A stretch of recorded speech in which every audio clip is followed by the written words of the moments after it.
Éventuellement, est-ce que tu peux prendre cette lumière et puis l'écarter un tout petit peu? Merci, madame. Hop là. Bien, bienvenue. Bienvenue aussi, pour la première fois, Juliette. On est très content pour vous. Et puis aussi, je suis content de voir Bruce ici parce qu'avant de commencer, j'ai un petit problème. Et donc, j'ai besoin de votre aide. Parce que de temps en temps, je ne comprends pas les messages de Bruce. Parce que, en fait, je ne comprends pas le football. Je ne connais pas toutes les règles. Donc, je suis né, balle de baseball dans la main. Et puis, donc, peut-être,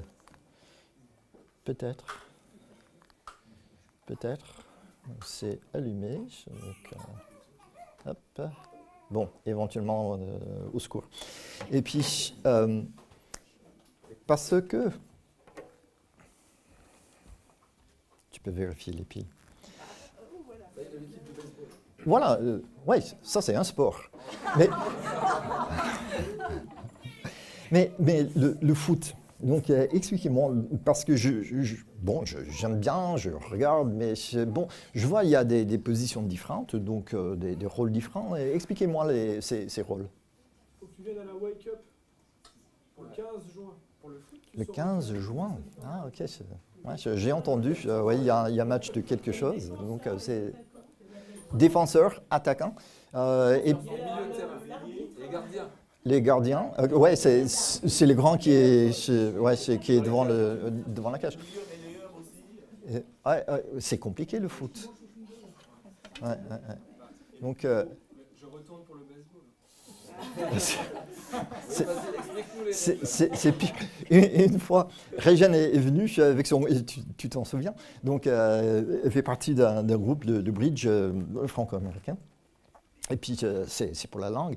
Et puis, ils sont venus à un match de baseball.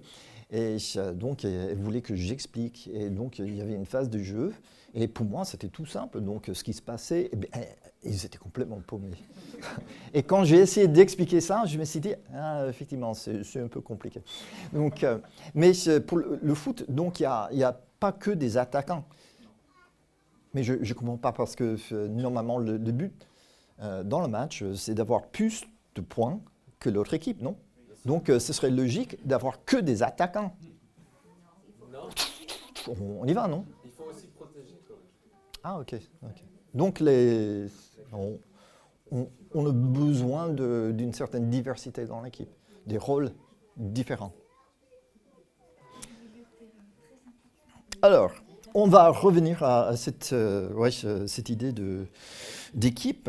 Et nous allons continuer notre étude de la mission de Dieu, et plus précisément maintenant la mission de l'Église, parce qu'on arrive au Nouveau Testament. Et puis nous verrons pourquoi la mission de Dieu est plutôt un sport d'équipe. Il y a des rôles différents dans ce sport. Et puis, quand on regarde les rôles dans ce grand mandat que Jésus a confié à son Église, donc à aller, faites de toutes les nations des disciples, là, oui, on va entrer dans les détails. Qu'est-ce que c'est cette mission, ce mandat? Et nous allons commencer notre étude au commencement, littéralement. Donc, car ce qui a précédé Matthieu 28, parce que cette mission se trouve la fin de Matthieu 28, en fait, tout ce qui est précédé est le contexte pour comprendre ce que Jésus a dit.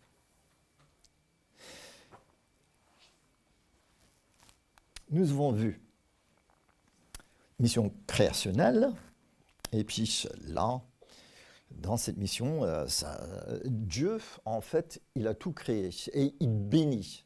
On voit cela systématiquement. Dieu bénit en premier et puis par la suite, donc nous aussi, nous pouvons bénir.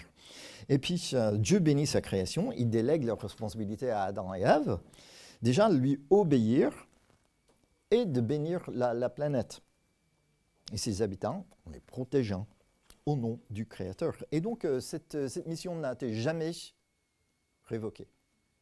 C'est toujours en vigueur. Et puis, mission bénéfique, il y a Abraham. Et donc, Dieu bénit, encore en premier, il est la source de bénédiction. Il bénit toujours en premier, cette fois-ci, il bénit l'homme Abraham. Et donc, Abraham, il obéit au commandement de Dieu parce que Dieu lui avait dit « Va et sois une bénédiction ». Et donc, Abraham, il va. Et là où il va, il devient un vecteur de bénédiction. Semaine dernière, nous avons vu l'acte et l'attitude de cette mission pacifique. Pacifique dans le sens mission qui a la paix comme objectif, que Dieu avait confié à son peuple Israël. Et puis, là, on l'a vu, il est toujours bien de faire le bien. Et précisément, donc, son peuple est appelé à lui obéir en faisant le bien, du bien à tous ceux qui sont là. Et cela dans le souci particulier d'assurer que les plus vulnérables sont bénéficiaires aussi de la justice et qui sont accueillis d'une manière digne. Alors, la semaine prochaine, nous allons voir que Jésus, Paul et l'Église primitive, ils ont tous poursuivi cette mission, donc pacifique, de justice avec une grande intentionnalité. Mais aujourd'hui, on va parler de la mission de réconciliation. Et puis pour cela, on va voir les disciples au pluriel, les témoins au pluriel et les équipiers au pluriel. Alors, quel est le passage de la Bible qui parle de la mission de l'Église? Louis vous a déjà donné la réponse.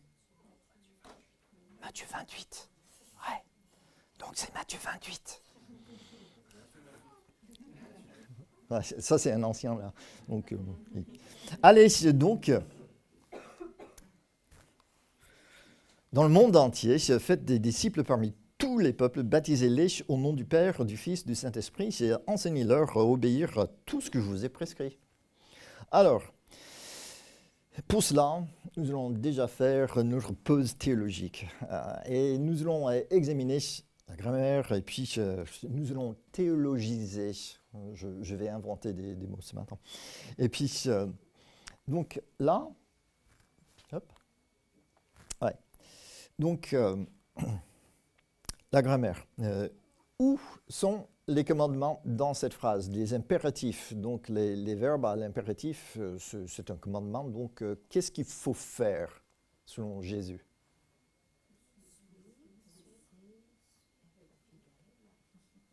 Ok, ouais. Donc, Suzy a donné toute une liste. Vas-y.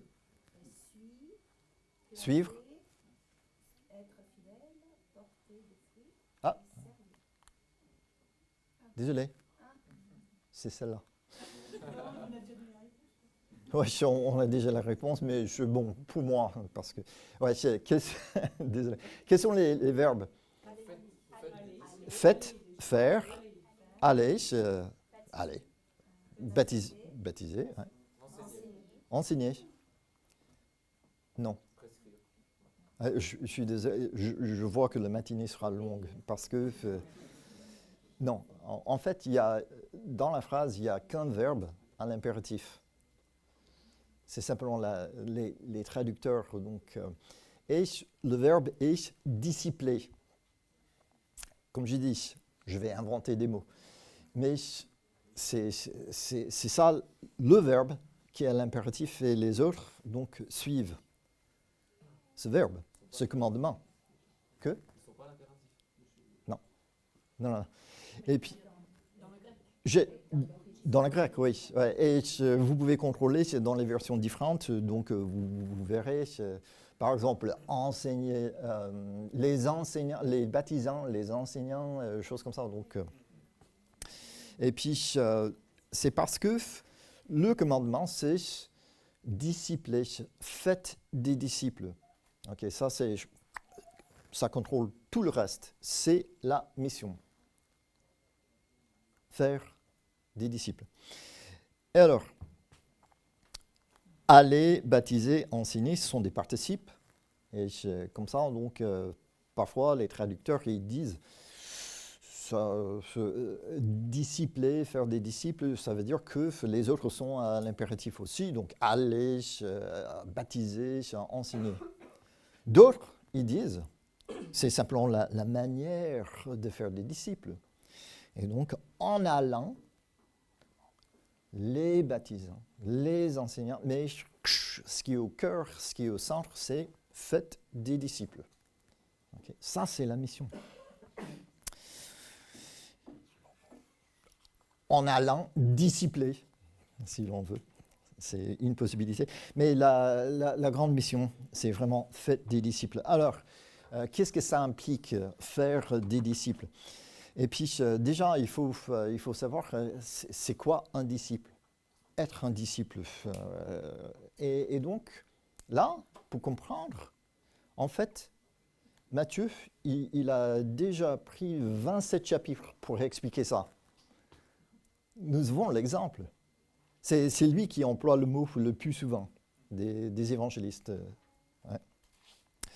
Et donc, pour ceux qui ont été là, le 18 janvier 2015, comment est-ce que j'avais décrit un disciple ? 2015. Le 18 janvier 2015. 600 mètres. Fred était là. Et aussi, il se souvient de la prochaine diapo. Ouais, mais pour les autres, je suis vraiment blessé. Vous ne vous souvenez pas de ce que j'avais dit. Alors, donc, un disciple est déjà un apprenti d'un maître. Okay, et donc, il suit Jésus. Suivre est vraiment le verbe principal. C'est ce que fait un apprenti. Donc, il a un maître et il le suit. Pourquoi est-ce qu'il le suit ? C'est pour l'observer, pour voir déjà comment il est.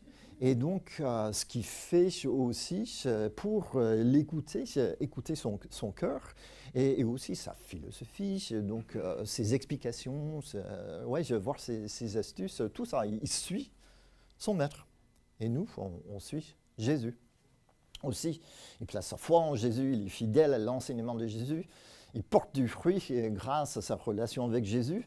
Il sert la communauté, c'est 2 disciples. C'est la phrase de Luc pour décrire l'Église.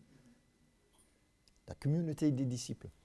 Et puis, avec ses ressources et ses dons. C'est ça un disciple. Et donc, Carson et d'autres, ils disent, les disciples font en sorte que d'autres deviennent ce qu'ils sont eux-mêmes, des disciples. C'est ça la mission. Alors, en vue de ces qualités de disciple, comment interpréter le sens de ce grand mandat ? Oui, on est là. Cette grande mission, faite des disciples. Et donc, nous avons vu plusieurs fois donc, ces perspectives évangéliques. Okay. Et puis, première, donc, évangélisation mondiale. La mission est ça, c'est l'annonce de l'évangile. Alors, est-ce que ça colle avec ce que nous voyons dans Matthieu 28 ? Oui, en partie. Il faut commencer quelque part. Et donc, ça implique l'annonce de l'évangile. Et comment croiront-ils en lui s'ils ne l'ont pas entendu ? Comment entendront-ils s'il n'y a personne pour annoncer ? Et donc, quand tu as placé ta foi en Christ, si vous l'avez déjà fait, sinon je recommande fortement, et puis étais-tu immédiatement 100% fidèle à tout ce que Jésus a enseigné ? Déjà, est-ce que vous saviez ce qu'il avait enseigné ?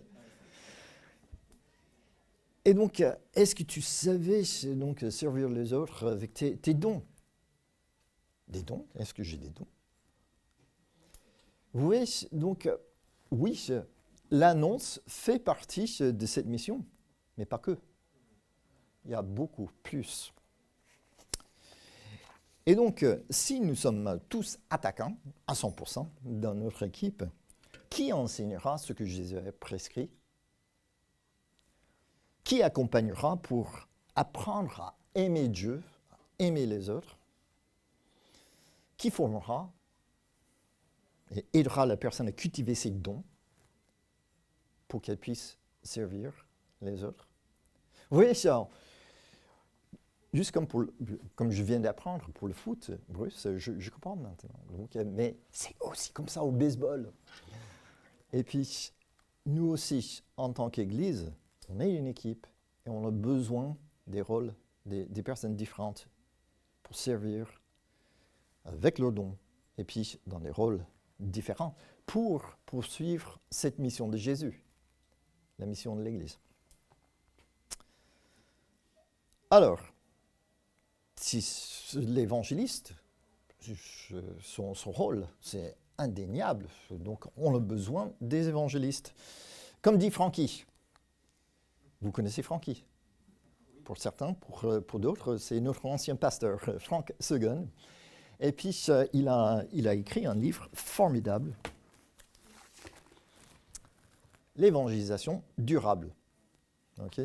Et puis, là-dedans, il dit, tel Sherlock Holmes, je suis parti à la recherche de termes liés à l'évangélisation dans le Nouveau Testament. À ma grande surprise, j'ai trouvé très peu d'exhortation à évangéliser. Ça, c'est un évangéliste qui parle.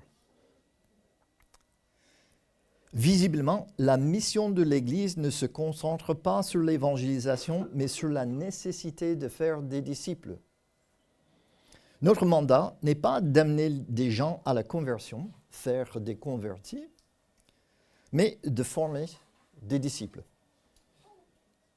Alors, donc, les autres perspectives, oui, ici, obéir à tous les commandements de Dieu. Moi, j'ai rajouté pour que les valeurs du royaume se répandent. Là, oui, c'est sûr. C'est sûr.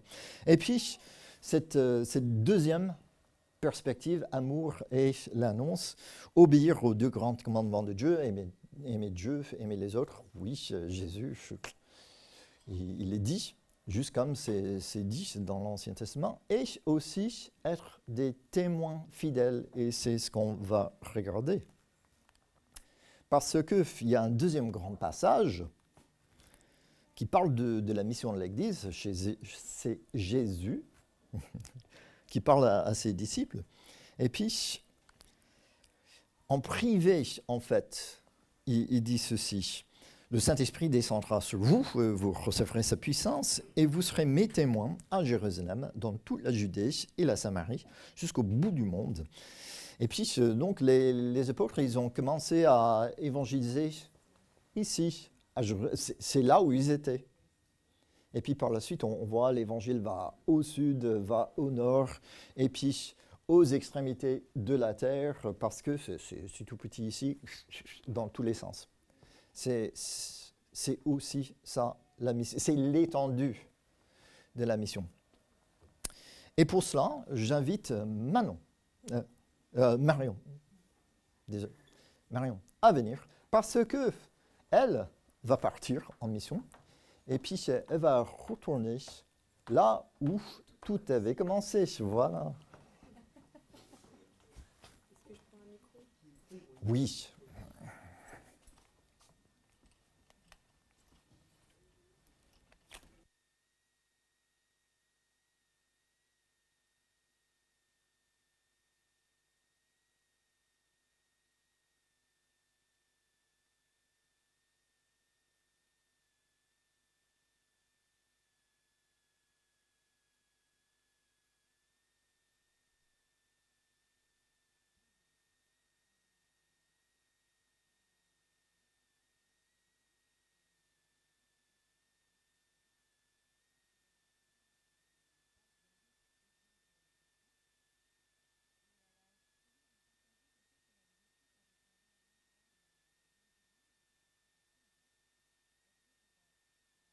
À octobre et l'entrée en guerre, la nouvelle entrée en guerre d'Israël, il y a beaucoup de gens traumatisés, en deuil, et les agriculteurs n'ont plus personne pour recueillir aussi la nourriture dans les champs.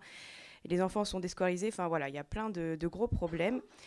Et le fait d'aller là-bas, ça touchait beaucoup les gens de voir une occidentale, on va dire, qui avait dans un pays qui allait très bien, venir dans un pays qui ne va pas très bien pour juste les aider parce qu'elle avait ça à cœur. Et elle a la conviction que voilà, les gens sont ouverts et sont touchés si des croyants vont là-bas justement parce que, en fait, qui va y aller si les chrétiens ne vont pas aider leurs prochains là-bas. Donc il y a eu l'idée de mettre en place ce voyage du 14 au 22 juillet, donc c'est assez court en fait, il y a 1 semaine et puis 2 jours de voyage. Le but c'est d'avoir au moins 4 jours où on va aider, travailler, que ce soit dans les champs ou à d'autres endroits. Et 3 jours un peu de plus découverte sur place des juifs messianiques, comment ils vivent ces temps, peut-être même rencontrer des soldats chrétiens. Enfin voilà. Le but c'est d'aider de la mesure de ce qu'on peut faire et puis nous-mêmes de recevoir et de mieux comprendre nos frères dans un pays en guerre. Et en fait, si par hasard vous êtes intéressés, vous pouvez venir me voir parce qu'il reste encore 4 places potentiellement. On est 6 filles de sûres à y aller et peut-être 3 autres personnes. Donc voilà, je pourrais aussi, je pense, créer un groupe WhatsApp s'il y en a qui seraient intéressés pour recevoir un peu mes nouvelles au fur et à mesure avant le départ. Et puis une fois sur place, n'hésitez pas à venir me voir à ce sujet. Voilà.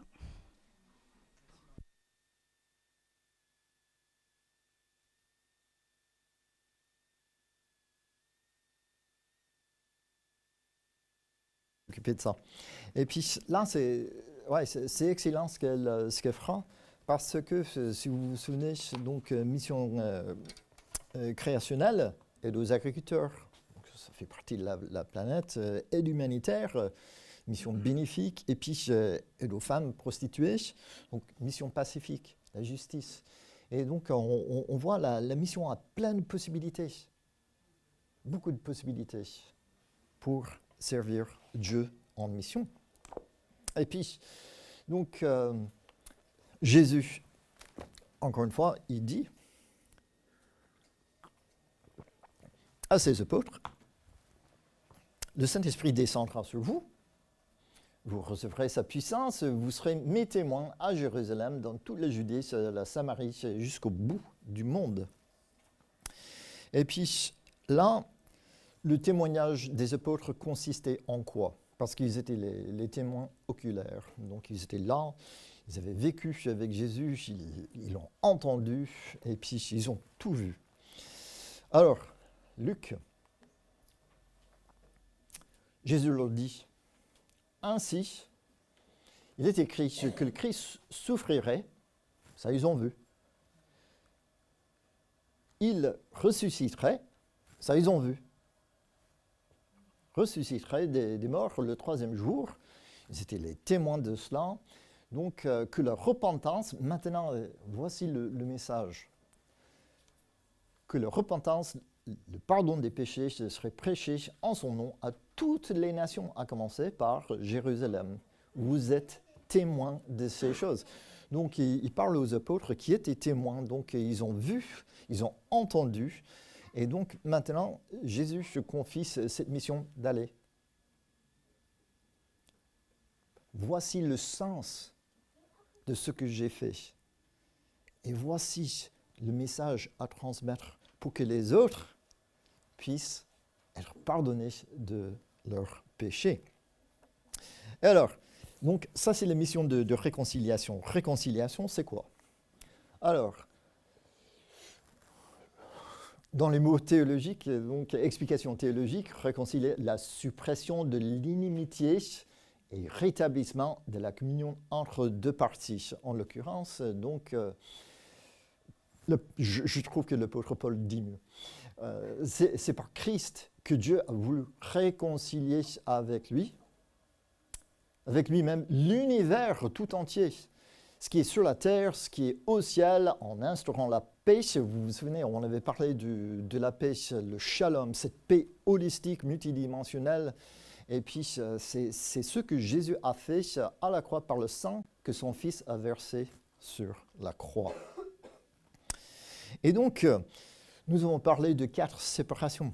Je reviens à ce qu'on avait vu pour montrer que, oui, il y a une continuité Ça n'a pas commencé donc, à la résurrection de Jésus. Ça a commencé tout au début, au commencement. Et puis, vous pouvez comparer, vous vous souvenez donc, à cause de la désobéissance d'Adam et Ève, il y avait de la séparation, il y avait de la rupture donc, entre les êtres humains et Dieu. Même donc, une rupture à l'intérieur de nous-mêmes. Donc, qui suis-je si je ne suis pas créé à l'image de Dieu, si je ne connais pas Dieu, donc qui suis-je? Et donc, il y a cette séparation aussi, et puis aussi avec les autres, sociales, et avec la planète, on voit la crise écologique. Mais grâce à ce que Jésus a fait, il y a la réconciliation avec Dieu. Il a obtenu à la croix, et c'est lui qui maintenant instaure la paix entre la personne qui place sa foi en Dieu et Dieu lui-même. Et tout découle de ça. Par la suite, image de soi-même, nous sommes réconciliés avec nous-mêmes. Dieu m'a pardonné, m'a purifié, comme nous avons chanté, il nous a purifiés, m'a déclaré juste en Christ. Et donc, son sang a purifié aussi ma conscience, afin que je puisse servir le Dieu vivant, dit l'auteur de la lettre aux Hébreux. Perte des relations saines, réconciliation avec Dieu, donc ça découle aussi dans nos relations. Maintenant, on peut pardonner, on est pardonné, on peut pardonner. On est béni, on peut bénir. Et puis, comme ça, donc, on est aimé, on peut aimer les autres, même quand ils ne sont pas trop aimables. Harmonie avec la nature. La création elle-même sera délivrée de l'esclavage, de la corruption, pour accéder à la liberté, dit l'apôtre Paul. Donc, ça va de soi, mais l'œuvre de Jésus est énorme. C'est vraiment fantastique, c'est une bonne nouvelle, ça. C'est extraordinaire. Et puis Paul, il parle de cette mission de réconciliation parce qu'on est réconcilié sur tous les plans. Et il dit, tout cela est l'œuvre de Dieu, qui nous a réconciliés avec lui par Christ et qui nous a confié le ministère de la réconciliation.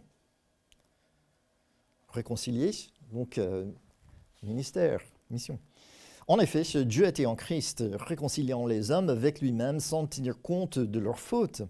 Et il a fait de nous les dépositaires du message de la réconciliation. Et puis, Jules Marcel Nicolle, quand l'offensé pardonne, l'offensé c'est Dieu, quand l'offensé pardonne, c'est lui qui est réconcilié avec l'offenseur. Ça, c'est toi et moi. Ouais. Par conséquent, nous avons le privilège de participer à cette mission de réconciliation en tant que témoins. Parce que les apôtres, ils ont vu Jésus, ils ont vécu avec Jésus, ils ont entendu Jésus, mais nous, on a un autre arrière-plan. Et puis, témoigner. Qu'est-ce que ça veut dire? Confirmer la vérité, la valeur de quelque chose, et écoutez bien, par des paroles, ça va de soi, des déclarations ou par ses actes, son existence même. Là, nous avons les trois plans que nous avons déjà vus, l'être, le faire et le dire. Et puis, le verbe témoigner, employé 76 fois dans le Nouveau Testament, la plupart du temps, dans l'Évangile de Jean, et lui, il aime bien ce mot témoigner. Et puis, Franck, il explique que, bien qu'on voit ce mot souvent, témoigner, cependant, nous ne trouvons aucun impératif qui lui soit lié. Je ne sais pas si ça vous surprend, mais témoigner, il n'y a pas de commandement. Témoigner. Ce n'est pas dans le Nouveau Testament. Qu'est-ce qu'il y a? Qu'est-ce qu'on voit souvent? Vous êtes mes témoins. C'est quelque chose que nous sommes. Et ça en premier. Et donc, c'est très profond. Ça fait partie de notre identité en Christ. Nous sommes ses témoins. Et donc, quand je prie pour mon témoignage, je prie que je puisse être tout simplement ce que je suis en Christ. Et cela avec grande authenticité. J'ai vraiment envie d'être un témoin authentique. Et bon, le mot témoin en grec, martyrus. Martyrus, ça, vous entendez, donc martyr. Et donc, être un témoin ouvre la possibilité d'être rejeté, de souffrir, même de mourir. Alors, c'est pour cela, participer à cette mission exige que le soutien moral et les prières des autres disciples, nos équipiers, on a besoin de cela. On a besoin de faire partie de cette équipe.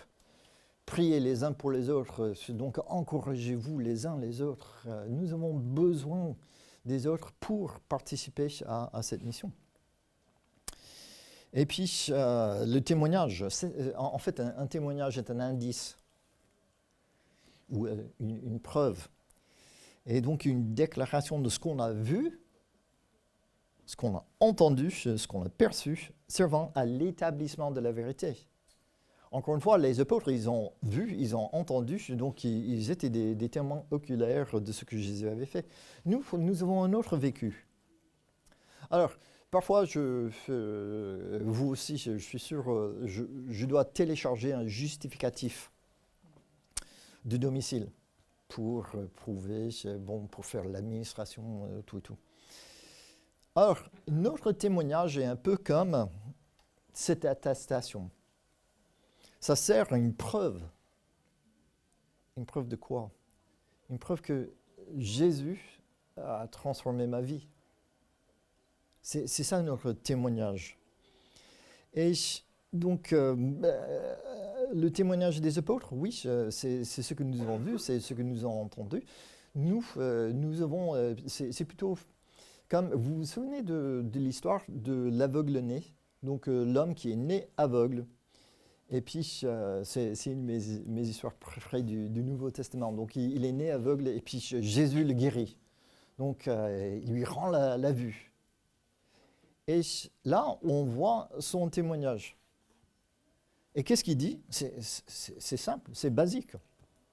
Alors, parce que les chefs religieux, ils voulaient savoir ce qui s'est passé. À moitié, ils voulaient savoir. Et puis, alors, on le questionna, l'ancien aveugle. Comment se fait-il que tes yeux se soient ouverts? Il répondit, l'homme qui s'appelle Jésus,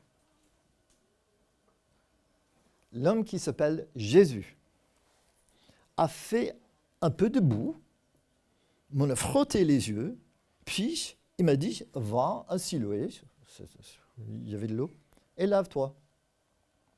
Je suis allé, je suis lavé, et d'un coup, j'ai vu clair.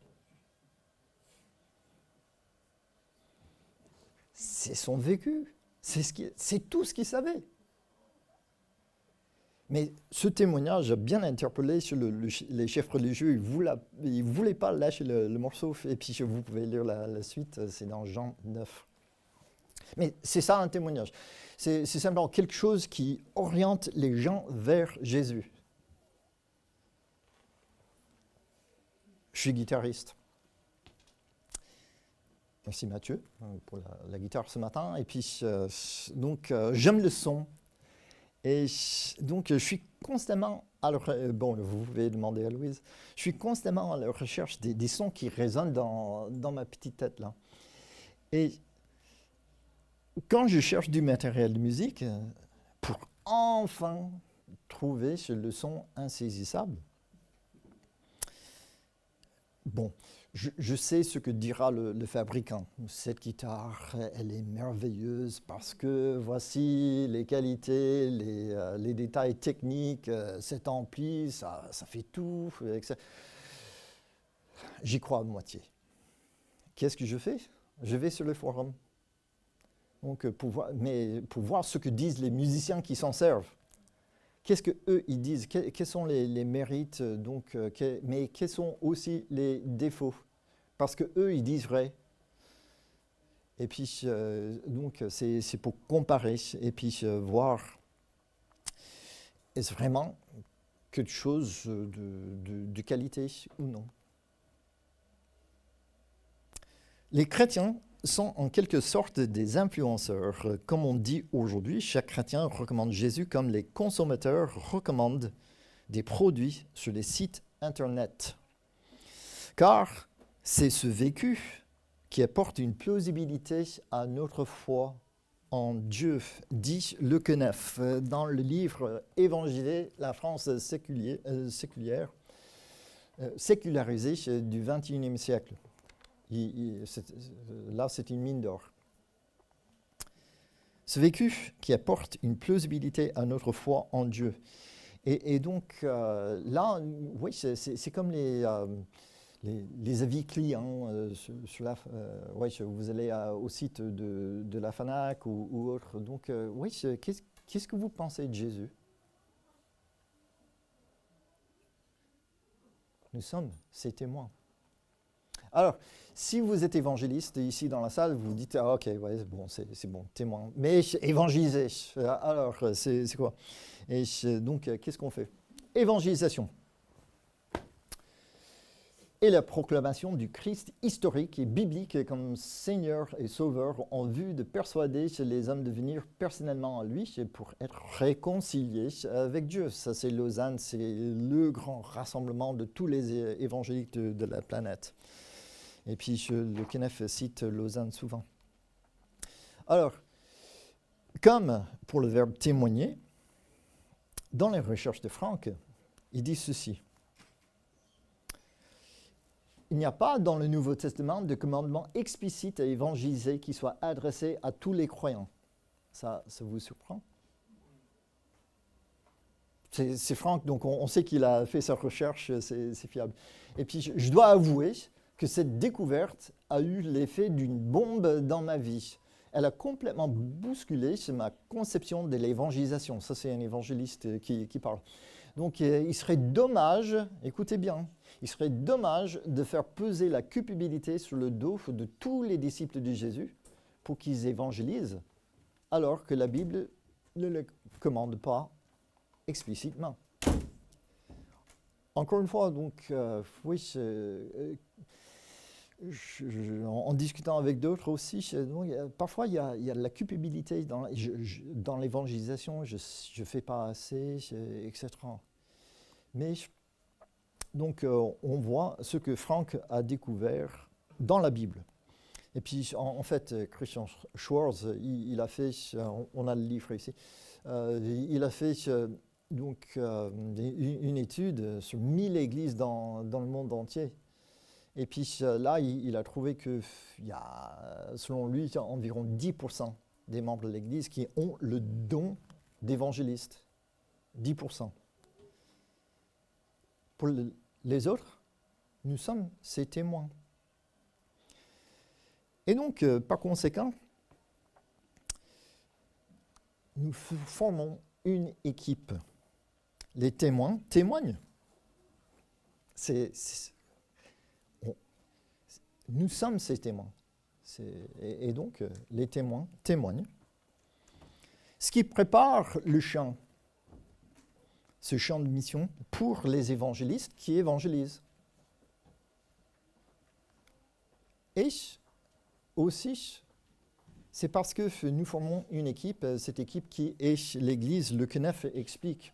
Il s'agit d'une invitation, il parle de l'Église missionnaire, donc l'Église en mission. Okay, dans le monde. Il s'agit d'une invitation à ne plus penser l'évangélisation en termes d'action à entreprendre, mais de manière de vivre.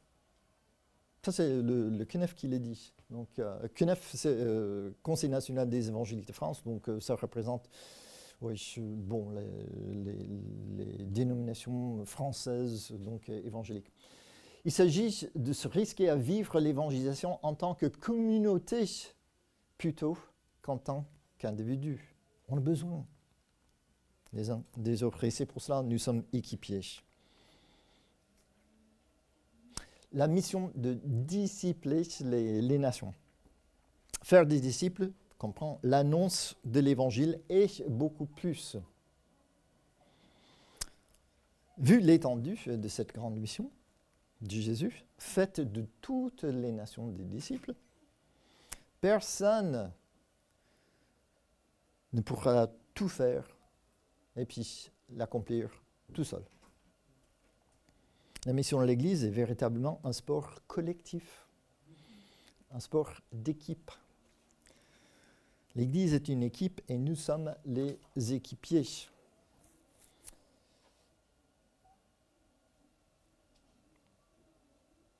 En dessous de vos chaises, ou peut-être sur la chaise, vous avez un questionnaire.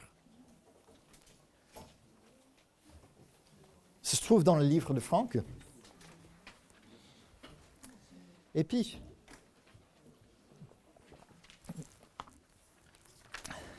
ce que nous allons faire, tout de suite, on va prendre que 2 minutes. Et ce côté-là, donc à ma droite, donc vous faites le test laboureur. Okay, donc test laboureur, c'est la première page. Vous faites ça.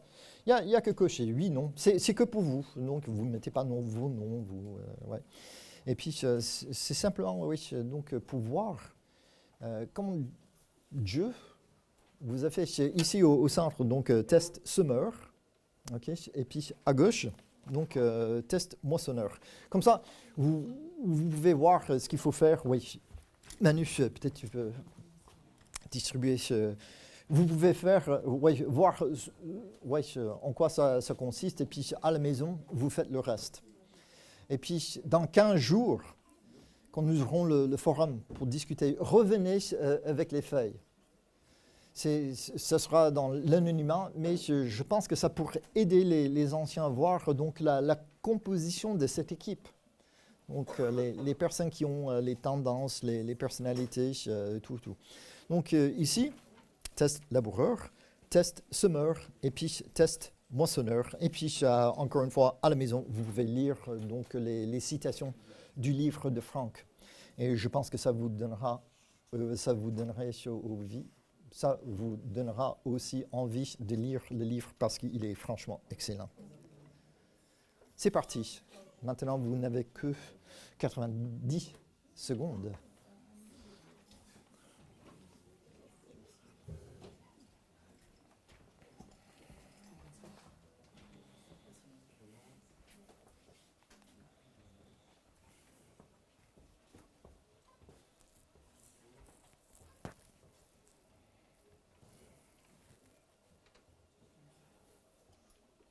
Oui, il est là. Donc,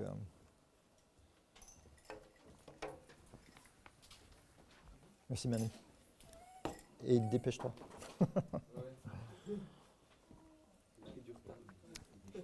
Je sais ce que tu es déjà, donc t'inquiète pas.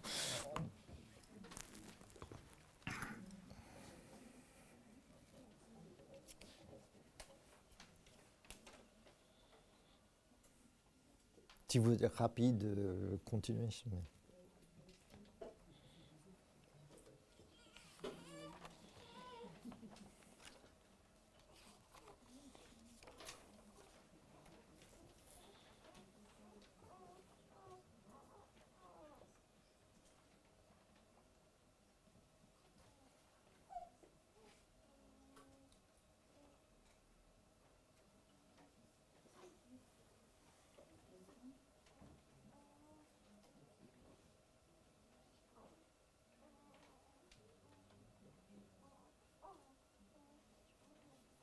Déjà, est-ce que vous avez des questions? Comment remplir le questionnaire? C'est assez clair, je pense. c'est oui, non. Donc, il n'y a que cocher. Et puis là, parce que Paul, il dit, j'ai planté, Apollos a arrosé, mais Dieu a fait croître. Donc déjà, on voit en petit donc, l'équipe nécessaire pour semer, labourer, semer, moissonner. Et puis, on a le rappel, tout dépend de Dieu. Okay? Et il dit, si vous labourez avec soin, la récolte sera meilleure. Donc les témoins qui témoignent, donc la récolte pour les évangélistes, ce sera meilleur. On travaille en équipe. Et puis la prochaine fois, on va voir ces définitions. Donc laboureur, semeur, moissonneur, arroseur. Mais pour conclure, la semaine prochaine, nous allons voir plus en détail les rôles à jouer dans l'équipe. Ce grand sport qui s'appelle la mission de l'Église. Et puis, donc, dans cette mission de réconciliation, tout le monde est commandé de discipler les nations. Donc, faire partie de cette mission, faites des disciples. Nous sommes tous, dans ce sens-là, nous sommes tous footballeurs, ou baseballeurs, ou volleyballeurs, ou comme vous voulez. Mais nous sommes tous témoins. C'est qui nous sommes. Ça fait partie de notre identité. Et puis, dans l'équipe, il y en a qui sont aussi évangélistes pour, dans un sens, marquer des points. Et puis, tu sais peut-être même pas comment expliquer ce message de réconciliation. Mais vous avez quelque chose à dire. Donc, votre vécu avec Jésus. Voilà ce que Jésus a fait dans ma vie. Et ce n'est pas simplement dans le passé, mais voilà ce que Jésus fait dans ma vie actuellement. C'est ça le témoignage. C'est une attestation de ce que Jésus a fait dans la vie d'une personne. Et donc, comme ça, bon, peut-être il y a quelqu'un qui commence une discussion avec une personne et puis ne sait pas aller plus loin. Mais tu peux prendre le relais pour effectivement expliquer plus en détail en quoi ça consiste et comment est-ce qu'on peut être réconcilié avec Dieu. Et donc, on a notre iceberg de la communication cohérente qui représente à la fois le disciple, oui, et l'Église. Et donc, quand l'être est solide, qui nous sommes en Christ, nous avons quelque chose à dire. Et quand le faire est pratiqué, ce message devient crédible. Et ça peut ouvrir une porte pour notre témoignage. Ainsi, le message de réconciliation sera à la fois crédible, cohérent et compréhensible, attesté par qui nous sommes et ce que nous faisons et notre témoignage. Cohérence entre qui nous sommes, ce que nous faisons, l'explication. En fait, c'est Jésus. On prie. Seigneur, nous te remercions pour